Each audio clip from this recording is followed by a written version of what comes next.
Queen Ifrica. Welcome to eLive Unplugged. If you had the opportunity to perform in the region, in the Caribbean, or in the US, or in Europe, or in Africa, which one would it be? Africa. I mean, I love Africa for a lot of reasons. My name is Queen Ifrica, but not only that, being conscious and black conscious and self-conscious and understanding who we are as black people. I've been to a couple of countries in Africa and it has been wonderful, you know, the way people love Jamaica there and what we do, you know. So definitely I want to tour Africa real good one of these days. Where have you performed in Africa? I've performed in Kenya and I've performed in South Africa so far.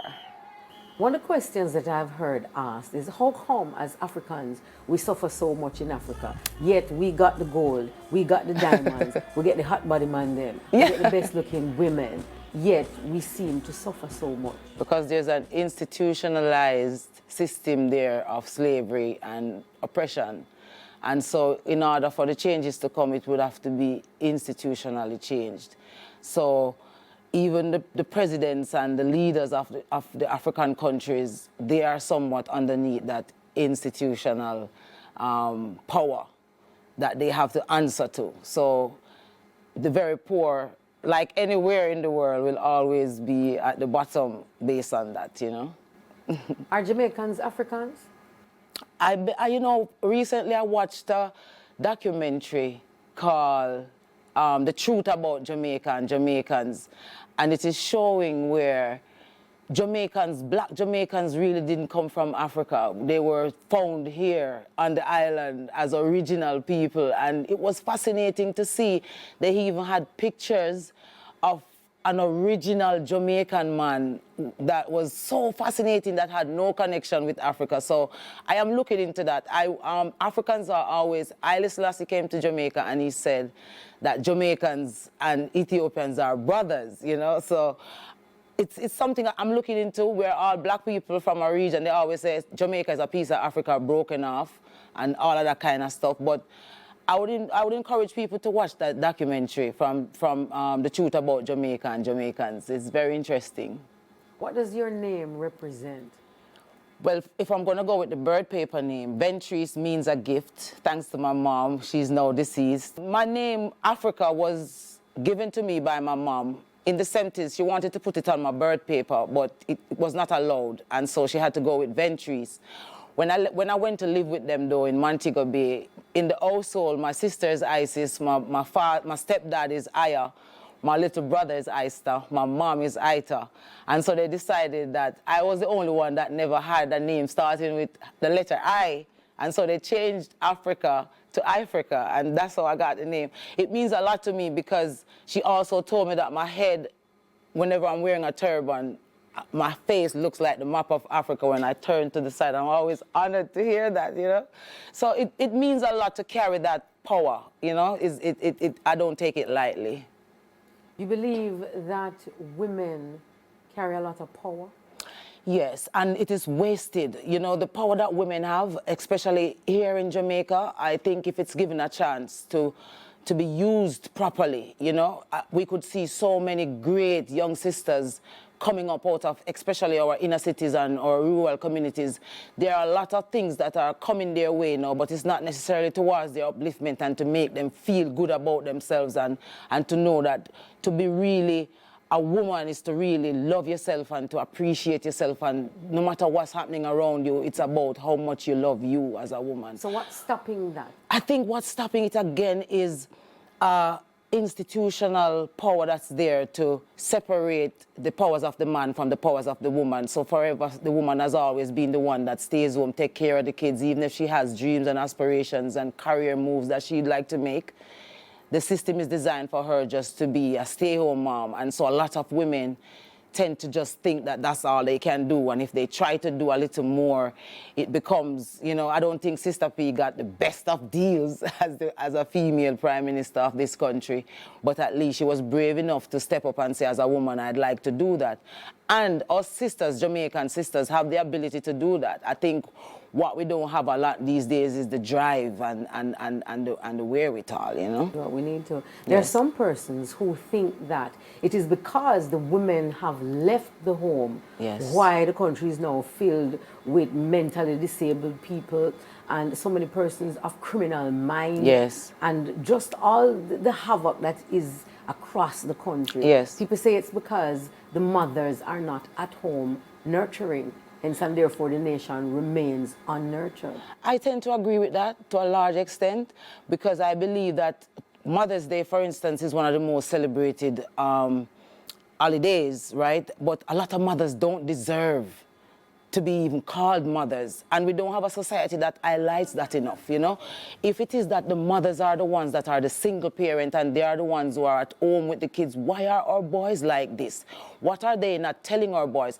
Are us as mothers using our boys as revenge pieces to deal with the feuds between the baby mother and the baby father? A lot of times the kids come into the middle of that and get caught up, and mothers who used to not watch no face and just know, say, even if the daddy is not there, her job was to make sure that the kids are all right and that them, you know, them understand what love is. A lot of those parents are not around anymore, and the ones that are around now, the mothers are too young to even understand what it means to be a mother. But that does not give you the excuse to have our kids and our boys running about. I mean, there's no prescribed blueprint on how you raise a child.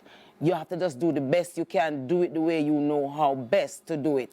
But it does not give you the right to neglect and to leave your what's happening with our youths is largely to be blamed on our mothers. That's for real. There's no excuses where that is concerned. We're catching up with Ventrice Morgan, Queen Ifrica, here on eLive Unplugged. We take a break. We'll be right back.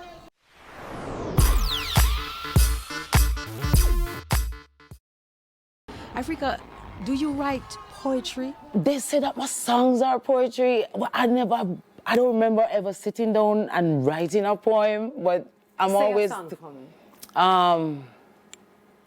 Wagwan, I know we this. I know we this. Wagwan, I know we this. Them a talk about smile Jamaica. Not even God will not do it for. Remember, we just escaped Maria and Irma, and all we do is increase murder, you know? That's just one of my songs. How did you start writing songs? I started writing songs because Tony Rebel said to me, you can't be singing over people's songs all the time. You need to have some of your own. So you need to learn to write your own songs and to understand what it means. And that was the hardest starting point for me. Like, when Garnet Silk died in '94, I wrote, I think, my first song on that night. Garnet, we love you. Garnet, we miss you. Garnet, you will always be here in our hearts. I wrote that 4 o'clock one morning because I was so upset that he died, and that was, I guess, one of the only songs I think I ever written before I started doing music or anything. But then when I met Rebel now and started being around his circle, he always was encouraging us to read and write and, you know, understand your grammar and getting all of that stuff together to be the type of artist that you're supposed to be. So I really started, you know, venturing into writing from that encouragement.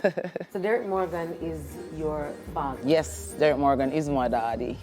And did you think that you have to go into music because he is in it? No, I definitely did not go into, sorry Dad, I did not go into music because of Derek Morgan. I went into music because of a divine intervention.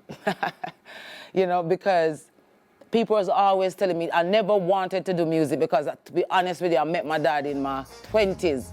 So I was upset with music and saying I don't want to have anything to do with music because I don't know my daddy and all of that good stuff.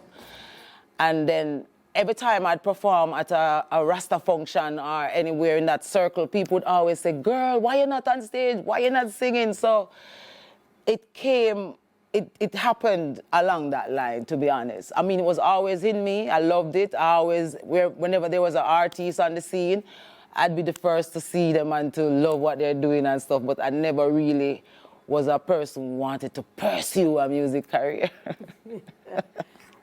When was the first time that you heard your song being played? Okay, so there was a few songs that came out and was being played on radio, but you never really got a chance to hear them because they didn't play for long. But the first time I heard Below the Waist on the radio, it was, I remember clearly, it was a Labour's Day holiday, and Elise Kelly, big up yourself, Mama, she was the one who played it for the first time on radio. And she had to play it like about 40 times for the day. Everybody was calling my phone, Queen, y'all locked the radio, girl. I'm like, what? And then it was amazing to hear that, because, you know, it's your voice and you're hearing it and you're hearing that get pull up and I get genuine pull up too. And it's like, that was a good feeling still, you know. I totally enjoyed that moment in that day, yeah. I find now a lot of young professionals, a lot of young people Yes. have this sense of entitlement. Nobody wants to pay dues anymore. Yes. I remember the first time I met you, I was doing 100% literacy for Jamaica program. Yes. And I remember calling Rebel and say, Rebel, I need some artists come perform, you know, I need you come perform. And him say, yeah man, we are rolling, you know, and me a carry Queen. Yes. And you came, Yes. and you performed. No muss, no fuss. No. No asking for anything. No. No behavior as if you were doing a favor. Yes. But so okay with doing something for someone. Yes. And that's it right there. I mean, I think Tony Rebel is one of the most selfless artists there is in this industry. He's really an unsung hero. A man who came into this business and did not only bring male artists along with him, but also I wasn't the first female artist out of Flames Productions, you know what I mean? There was this other, I think her name was Paula Hill, that had a very big song as well. And how he motivates you and get you to respect your talent is something worth admiring, you know, because somebody can tell you to do something, but you doing it is another thing, you know what I mean? And I just give thanks that that's the camp Queen Ifrica is in, because a lot of people say you don't have to praise him all the time so much, and I'm saying, but why not though? I stand on his shoulders, because if he never saw me on a show in John's Hall that night at Garnet Silk anniversary and said, you sounded like Garnet Silk, that meant something to me, because I loved Garnet Silk. I loved what I was hearing from Garnet Silk. I thought he was such a lamentation artist, you know, that could bring the people to God, you know what I mean? So that was special to hear somebody who mentored him so much. Everything he was in music, Tony Rebel was responsible for tutoring him and bringing him up. And he has done that with every artist that has come across the camp since. And the ones who make it are the ones who listen to the knowledge, you know, and you'll get to where you need to get to. How important is it to give back? It's most important to give back, because, like, I remember he was called by Heather Little White to do a graduation performance for some strippers, some prostitutes, male and female, that she had took off the streets, right? And she called everyone in the industry, and because they heard that it was that type of a function, nobody wanted to go. And she ended up calling Tony, and Rebel said yes immediately. And us upcoming artists that was in the camp at the time had the opportunity to go there. And what was most fascinating to me that evening was the fact that there was this big woman there that was a prostitute for many years. And she was one of the graduates. And she had her two daughters who was going to Immaculate. And they came in their uniforms to support their mom at her graduation, because she was now she had now learned how to make beds and so she could now have a job and don't have to be on the street like that. It's important to give. It's called selfless giving. You know what I mean? Giving of yourself is the most beautiful thing that you can do, because it's not about you when you give that way. And we love. I think we are some of the most charitable artists, because when them call, we don't say we're on way and we're dead and we give ourselves, you know, because we think that's, if you want results and solutions, is not about playing and looking likes from people's struggles, but really helping them for real. You're watching eLive Unplugged. We'll be right back. You don't want to miss what's going to happen next.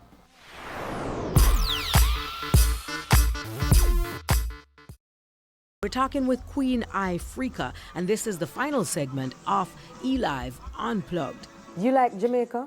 I love my country. I would literally sit here and tell you that I'm willing to die for this island, Jamaica, if it means that talking the truth will make you die these days. Because it seems like speaking the truth is something that everybody is afraid of. I think Jamaica is being raped by all the people over the years that have wanted to rape this island. They are now in their droves here raping it, and they're not raping it with no care. No condoms are being used, no care, no nothing. And what I'm seeing happening as well is, out of many, one people alone are dying, and it's the majority black of this country who are also the majority poor of this country. And this is not racism. We see it for ourselves that everybody else seems to find a way to survive on this island except for the black populace, and we are defending them to the core, and every other Jamaican who feel the squeeze of this so-called development that's happening. Please include the regular mass in it, or else we're going to be miserable for a while. Some think that it is because the regular man is not pushing himself. He's not allowed to, sis.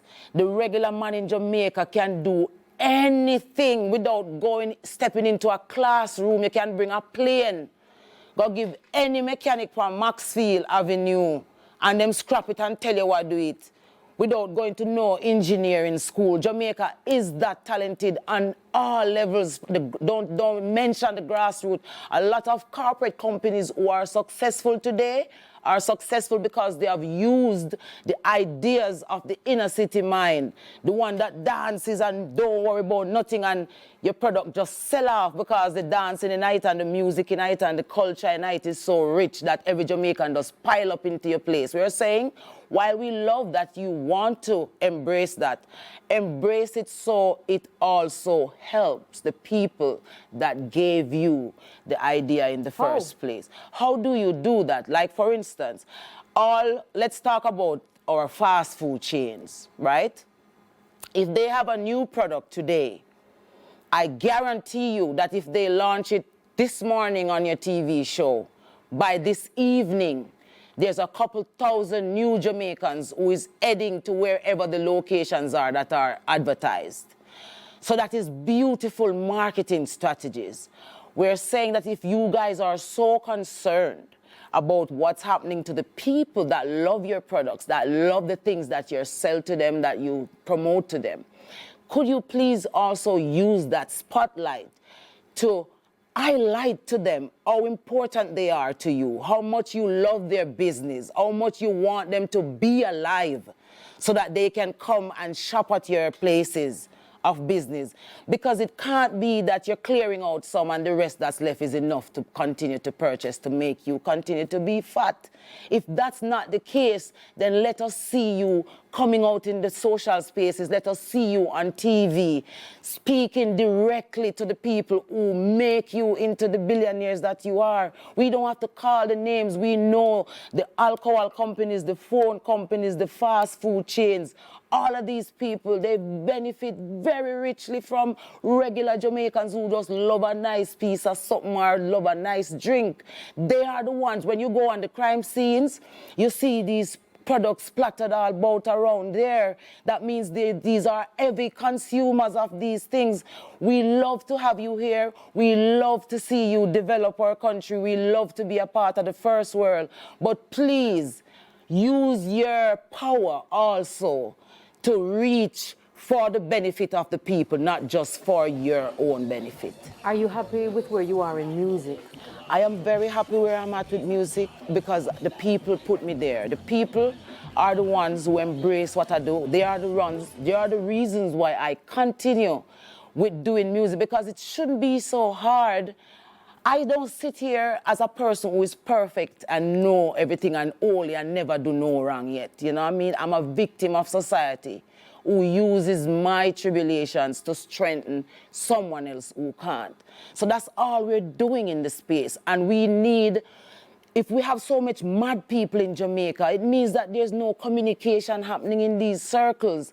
And if we have a great thing like music that can be used to do so many things, we see where music is used to do all the negatives around here. It is supporting all the negatives. It is a combination there. fine, you're not going to have a holy world, but a balanced world is a much better picture, and that's what we want. A balanced Jamaica is better than the one that's like this right now, because the negatives are here and positives are just trying to come up to the people. Make it be a level playing ground, you know, so that the youths can have better choices. So, 2018. Yes. For Ifrica. We're going out to Bermuda. Wherever we get the calls, we always try to turn up. And, you know, the album Climb is still doing beautifully. I have a brand new song now called... When was Climb released? Climb was released last year. And it debuted at #1. Although, yeah, everybody said not much should that go on. But yes, it debuted #1 on the reggae Billboard charts because of sales, yeah. So we give thanks for that. You know, the message, I am not bored with what I do. I love what I do. I love when I walk in the streets and people say, Mama, you know, say, we love you, you know, we respect what you do, just continue. And I try my best now to, in my private life, try to stay as clean as I can so that no surprise, no pop up. How many tracks on Climb? I think 14 tracks. And you wrote all of them? I think 3 of the songs were written by Rebel. That's How It Is Sometimes is one of them. And it's a pleasure to see people coming together. Me and him wrote that one, and I think another one. What are the collaborations on Climb? There's only one special collaboration on Climb, and it's with the Junior Gang Marley. Big up yourself, me Jenna. Yeah, that's called True Versation. I wrote that song, and some of the lyrics that Gang is singing, I wrote. I'm saying that proudly. Yeah, it's a wonderful song about friendship, not just, you know, in the bed, but just having a true versation that can be uplifting to your meditation and to your friend, you know. How was it to perform with him? I mean, I think the fact that he's a humble person, I mean, a lot of people see the Marleys them and say, yeah, Marley left this big legacy for them and so them all right and so, but it's really some humble youths when you get to know them and get to go into their circle. And I think I just called Junior and say, you know, I want you to do a song with me, and he was like, yeah, Queen, make it reach me. And, you know, I sent it to him, I flew up to Miami, and he voiced it, and you know, it was such a good energy. And if you listen to his lyrics, you see that he didn't just put 2 little lines together. You can hear that he put some thought into it and stuff. But I just want to say respect for that, because you have a choice. You know, you could say no. You call the album Climb? Yes. Why? I have a song on the album called Climb that I wrote in the Tivoli incursion when it happened, and I was just 12 o'clock that night, it was the repeat of the news. And I was sitting in my couch and watching the news. And honestly, I was bawling, honestly, to God. Because I said, John was star. The women them that came out in the white, and I know that them just come out because them love Dodos and everything. But when all is said and done, when all of that done, them are just left down there. And them all just say, yeah, Dodos dead and or Dodos gone to jail, and that's it for we down here. And so I did the song Climb. Here I am left alone, you know, left to do it on my own, pick up the pieces, take any chance I get, move on, you know what I mean? There's a better person in me waiting for the day to shine. So it was like me just saying, if any one of these women should ever hear this and, you know, want to get that feeling of strength in themselves, to say, all right, I'm going to pick up myself and climb up out of this. And, you know, it can be used right across the board for anyone who wants to climb up out of any situations that are happening with them. But that was the reasoning behind me writing that song. And collectively, VP Records and us, we said, okay, we'd call the album Climb for that reason. Thank you, Queen Ifrica. Ventrice Morgan is the name on her birth certificate. And thank you for turning on to eLive. Unplugged. Nobody does entertainment quite like we do.